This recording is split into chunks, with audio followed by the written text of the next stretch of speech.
ফেরেশতা একজন আছেন, এই ফেরেশতাটা এদেরকে শাস্তি দিচ্ছেন। কি শাস্তি দিচ্ছেন? তাদের মাথাগুলো এমন হাতুড়ির আঘাত মারতেছেন, বাড়ি মারতেছেন, মাথায় যখন আঘাত করে তখন চূর্ণ বিচূর্ণ হয়ে যায়। তখন এগুলো দেখার পরে, প্রথম আসমানে দেখার পরে আল্লাহর নবী এবার জিবরাইল ফেরেশতাকে ডাক দিয়ে বলতেছেন, ভাই জিবরাইল ফেরেশতা, এই যে মহিলাদেরকে আযাব দেওয়া হচ্ছে এর কারণটা কি?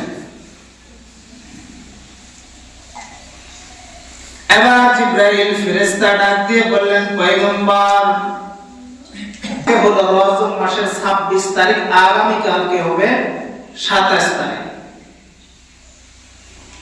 এই মাসের 27 তারিখে সবচেয়ে উল্লেখযোগ্য গ্রহণযোগ্য মত, যদিও বিভিন্ন মত আছে, তো 27শে রজব আল্লাহর নবীকে মেরাজ করানো হয়েছে, আল্লাহর সাথে দিদার করানো হয়েছে, আল্লাহর সাথে সাক্ষাৎ করানো হয়েছে 27শে রজব। আজকে তার 26শে রজব মাস। একটা দোয়া হায়াত বাড়ানোর জন্য দোয়া শিখাইছিলাম, এবার একটু পড়লেন সবাই, আওয়াজ দিয়ে জবান খুলে পড়েন সবাই। আল্লাহুম্মা বারিক লানা ফি রজবা ওয়া শাবান ওয়া বালিগনা রমাদান। এটা হলো হায়াত বাড়ানোর দোয়া। এই তিনটা মাস দোয়া করবেন। এক রজব মাস, রজব মাস শেষ, শাবান মাস আসতেছে, শাবান মাস শেষ হয়ে যাবে, রমাদান মাস, রমজান মাস, এই 3 মাসে রাসূল করিম সাল্লাল্লাহু আলাইহি সাল্লাম এই দোয়াটা পড়তেন আর দোয়া করতেন, হে আল্লাহ, হে আল্লাহ, আপনি আমাকে রজবের বরকত দান করেন, হে আল্লাহ, আপনি আমাকে শাবানের বরকত দান করেন, হে আল্লাহ, আপনি আমাকে রমজান পর্যন্ত হায়াত বৃদ্ধি করে দেন। কেন? যাতে করে আমি বেশি বেশি করে নেক আমল করতে পারি। তাহলে আল্লাহ তাআলা 3 মাসের হায়াত বাড়ায় দেয়। অন্তত এই দোয়াটা পড়বেন, শিখে নেবেন। আমরা যারা তালিম করি তারা আমরা শিখে নিয়েছি, তারা শিখে নিয়েছে, আর আপনারা তো বসেন না। তো যাই হোক, যেখানে সময় পাবেন সেখানে শিখে নেবেন। তো যে জায়গাতে ছিলাম আমার আলোচনা, কোন জায়গায় ছিলাম? প্রথম আসমান, গত জনের আলোচনা প্রথম আসমানে আমরা ছিলাম। আল্লাহ নবী করিম সাল্লাল্লাহু আলাইহি ওয়াসাল্লাম প্রথম আসমানের মধ্যে যখন গেলেন, প্রথম আসমানে যাওয়ার পর অনেকগুলো নবী যখন নিদর্শনগুলো যখন দেখতে যখন পাইলেন, দেখার পরে আল্লাহর নবীর সাথে একজন সুন্দর যুবকের দেখা হইল। আল্লাহর নবী সাল্লাল্লাহু আলাইহি ওয়াসাল্লাম এবার জিবরাইলকে ডাক দিয়ে বলতেছেন, ও ভাই জিবরাইল, এই যে সুন্দর একটা সুদর্শন যুবক আমি দেখতে পাই, এই যুবকটা আবার সোনার সিংহাসনে বসে রয়েছে। এ ভাই জিবরাইল, এই যে সোনার চেয়ারের মধ্যে, সিংহাসনের মধ্যে বসা এই লোকটি এতটাই সুন্দর, আবার উনি যখন ডান দিকে যখন তাকাইতেছে, ডান দিকে যখন তিনি তাকান তখন তিনি সুন্দর করে মুস্কি মুস্কি হাসি দেন, আবার যখন বাম দিকে যখন তাকান তখন তার কান্নায় চেহারাটা মলিন হয়ে যায়। ও ভাই জিবরাইল, এই ব্যক্তিটা কে, এর পরিচয় একটু জানতে চাই। হযরত জিবরাইল ডাকতে বলেন, পয়গম্বর, এই ব্যক্তিটা হলো দুনিয়ার আর কেউ নয়, ইনি হলেন আপনার আদি পিতা হযরতে আদম পয়গম্বর। আল্লাহ তাআলা হযরতে আদম পয়গম্বরকে প্রথম আসমানের মধ্যে রেখে দিয়েছেন।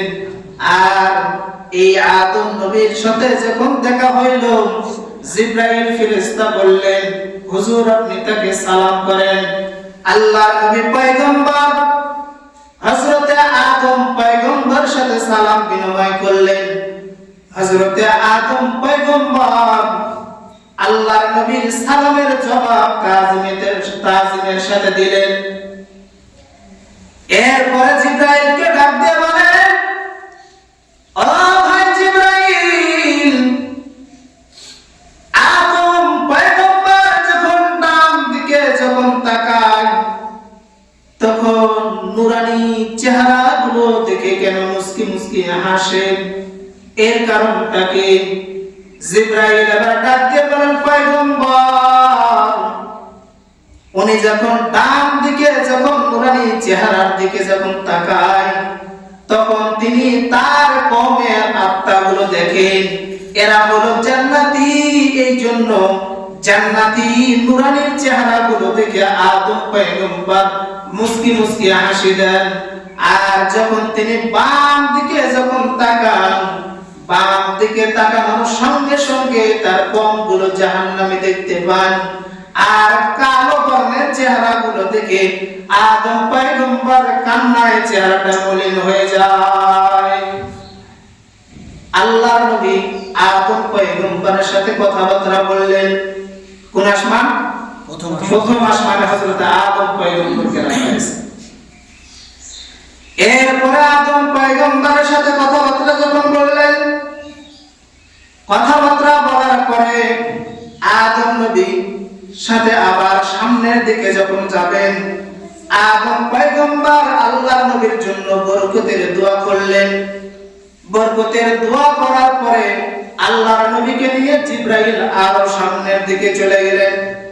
আল্লাহর নবী বলেন, যখন আমি সামনের দিকে যখন আগাইলাম, সামনের দিকে আগাইয়া দেখি জমিন থেকে যেমন প্রথম আসমানটা 500 বছরের ফাঁকা, আবারও আমি দেখি 500 বছরের ফাঁকা।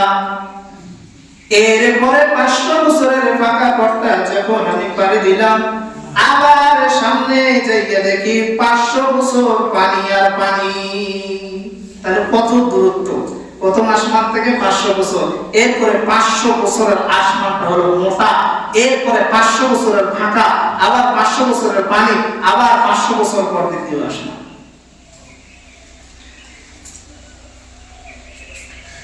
এরপরে আদম পয়গম্বরের সাথে সাক্ষাৎ হওয়ার পরে আল্লাহর নবী চলে গেলেন।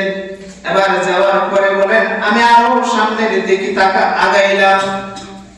সামনের দিকে আগানোর পরে আমি অনেকগুলো নিদর্শন আমি দেখতে পাইলাম।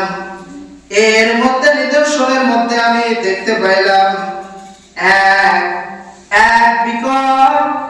এক বিশাল দেহের একটা ফেরেশতা। এই ফেরেশতাটার নাম হলো তাওসুল মালাইকা। এরপরে আল্লাহর নবী পয়গম্বর বলেন, আমি যখন সামনের দিকে যখন আগাইলাম, নুরানি ওই চেহারার ফেরেশতা যখন আমি দেখলাম, দেখার পরে দেখতেছি যে সে দাঁড়াইয়া রয়েছে। আমি জিবরাইলকে জিজ্ঞাসা করলাম, ও ভাই জিবরাইল, এই ফেরেশতাটা দাঁড়িয়ে দাঁড়িয়ে কি করতেছে? জিবরাইল এবার জবাব দেয়, ও পয়গম্বর, আল্লাহ তাআলা যেই দিন থেকে এই পৃথিবী আসমান জমিন সৃষ্টি করেছেন, আমার আল্লাহ তাআলা এই ফেরেশতাকে দাঁড়াইয়া নামাজের হালতে তাকে রাখিয়ে দিয়েছে। ওই ফেরেশতার কাজ হলো ওটাই, ও শুধুমাত্র দাঁড়াইয়া আল্লাহ তাআলা জিকির করতেছেন নামাজের শুরুতে। আমরা নামাজ পড়ি, নামাজের কথা আমাদের স্মরণ থাকে না ভাই। সামনে রমজান মাস আসতেছে, মুসলিমের অভাব হবে না ইনশাআল্লাহ। রমজান মাস শেষ, সম্মানিত হাজিরিন, রমজান মাস আসতেছে। এই জন্য এখন থেকে নিয়ত করেন যে জীবনে যা কিছু করছে আর করব না, তওবা করলাম, আজকের পর থেকে নামাজ পড়ব। এই মেয়ারাজের মাসে রাসূল করিম সাল্লাল্লাহু আলাইহি সাল্লামের উপরে এই 5 ওয়াক্ত নামাজ ফরজ করে দিয়েছেন কে? আল্লাহ। আল্লাহর নবী করিম সাল্লাল্লাহু আলাইহি সাল্লাম এবার সামনের দিকে চলে গেলেন। সামনের দিকে যাওয়ার পর এবার দেখতেছেন যে কিছু মানুষদেরকে ফেরেশতারা, এই তাওসুল মালায়েকা ফেরেশতা একজন আছেন, এই ফেরেশতাটা এদেরকে শাস্তি দিচ্ছেন। কি শাস্তি দিচ্ছেন? তাদের মাথাগুলো এমন হাতুড়ির আঘাত মারতেছেন, বাড়ি মারতেছেন, মাথায় যখন আঘাত করে তখন চূর্ণ বিচূর্ণ হয়ে যায়। তখন এগুলো দেখার পরে, প্রথম আসমানে দেখার পরে আল্লাহর নবী এবার জিবরাইল ফেরেশতাকে ডাক দিয়ে বলতেছেন, ভাই জিবরাইল ফেরেশতা, এই যে মহিলাদেরকে আযাব দেওয়া হচ্ছে এর কারণটা কি? এবার জিবরাইল ফেরেশতা ডাক দিয়ে বললেন, পয়গম্বর, এই যে মহিলাদেরকে আযাব দেওয়া হচ্ছে, কষ্ট দেওয়া হচ্ছে, তার কারণ তো আপনি তো জানেন না। আবু পয়গম্বর, তাহলে আপনি ভালো করিয়া শুনেন। এক নম্বর কারণ হলো, এই যে মহিলাদেরকে আপনি আযাব দিতে, শাস্তি দিতে দেখতে পারতেছেন, এই মহিলাগুলো হলো দুনিয়ার মধ্যে সবচাইতে বদ মেজাজি মহিলা। এই মহিলাদের একটু কোনো কিছু হইলে রাগান্বিত ভাবে গালিগালাজ করতো। এরকম মহিলা আছে না নাই? আছে। এক নম্বরে বদ মেজাজি মহিলাদের উপরে শাস্তি। এবার জিবরাইল ফেরেশতা ডাক দিয়ে বলেন, পয়গম্বর, দুই নম্বরের কারণ হলো অপরের শিশুকে স্বামীর অনুমতি ছাড়া তাদের নিজের স্তনের দুধ পান করাইতো। এবার জিবরাইল ডাক দিয়ে বলেন, পয়গম্বর, তিন নম্বর কারণ স্বামীর অনুমতি ছাড়া অন্যদের ঘরের মধ্যে যাইতো। স্বামী যদি নিষেধ করতে অমুকের বাড়িতে যাবে না, ওই মহিলা স্বামীকে ওভারটেক করে অন্যর বাড়িতে চলে যাইতো। এরপরে ওই মহিলা স্বামীর বিনা অনুমতি ছাড়া তার স্বামীর সম্পদ সে মালামাল খরচ করত। এরপরে চার নম্বর স্বামীর হুকুম ছাড়া যার তার বাড়িতে যাতায়াত করত।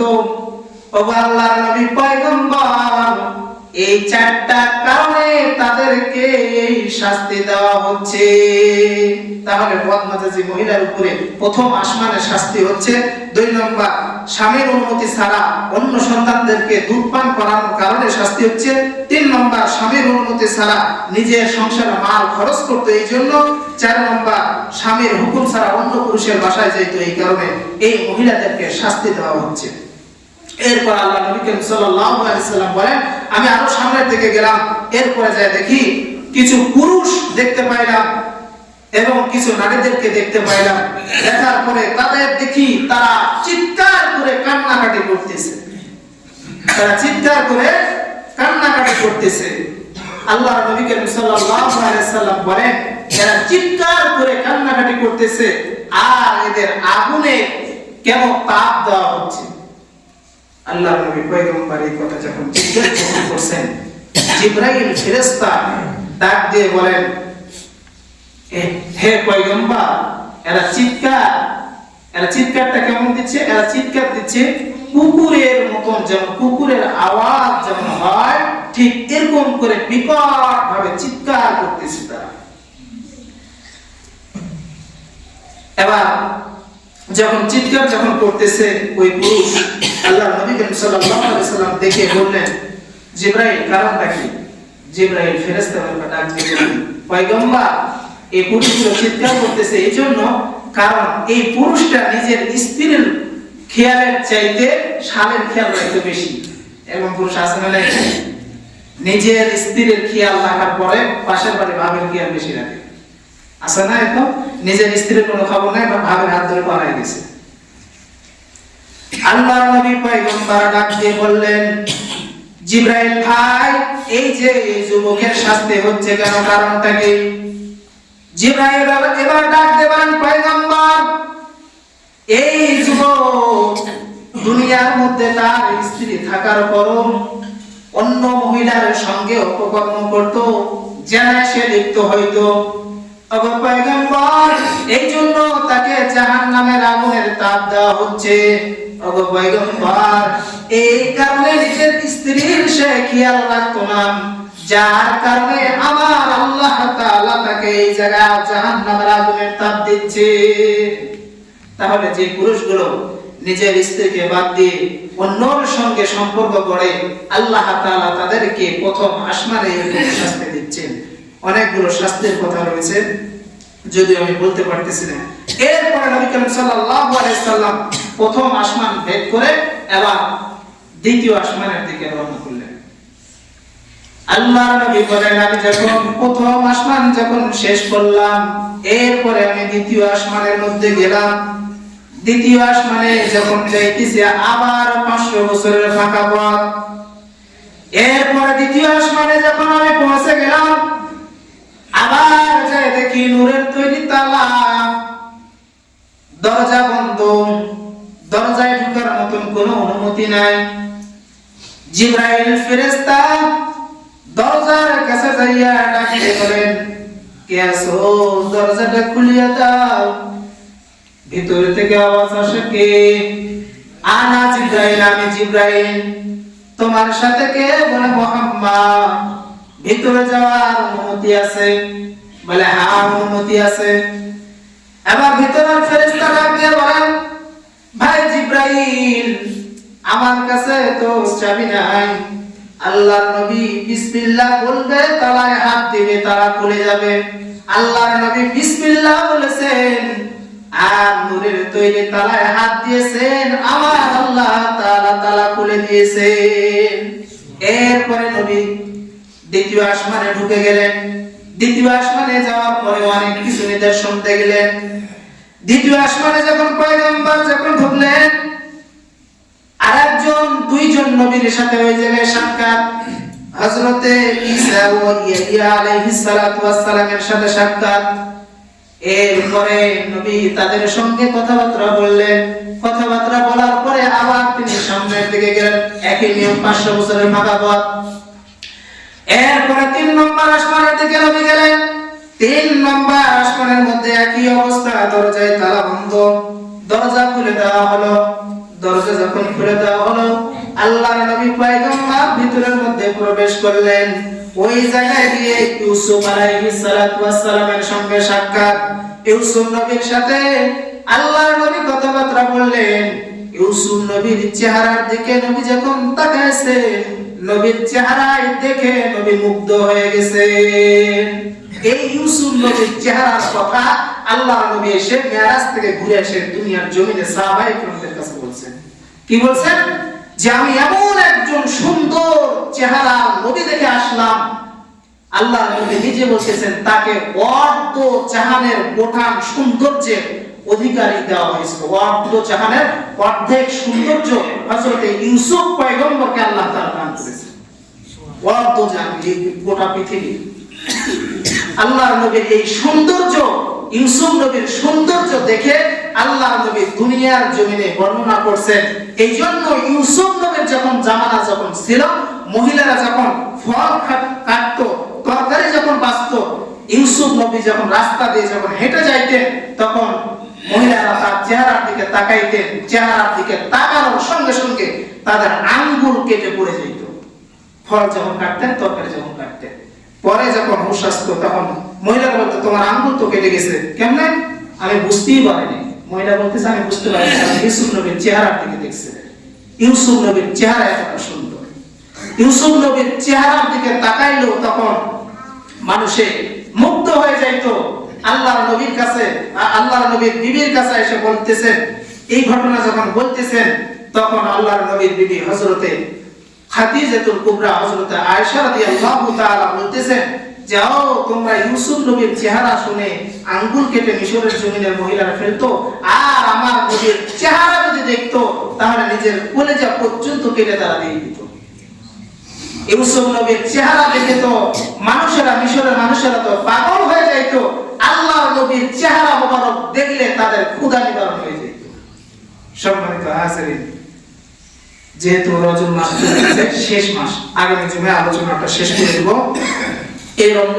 এই রজব মাসে আল্লাহ রাব্বুল আলামিন নবীর উপরে 50 ওয়াক্ত নামাজ দিয়েছিলেন, তার মধ্যে 5 ওয়াক্ত নামাজ 45 ওয়াক্ত মাইনাস করে 5 ওয়াক্ত নামাজ দেওয়া হয়েছে। আল্লাহ তাআলা এই নামাজটাও আমরা পড়তে পারি না, আল্লাহ তাআলার হুকুম আমরা এটাও আমরা আদায় করতে পারি না। সম্মানিত হাজিরিন, আমরা নামাজ পড়বো তো ইনশাআল্লাহ, বলি ইনশাআল্লাহ। ইনশাআল্লাহ। আল্লাহ তাআলা আমাদের সবাইকে তৌফিক দান করুন। সকলে পড়ে আমিন। যারা সুন্নাত পড়েনি তারা 4 রাকাত সুন্নাত পড়ে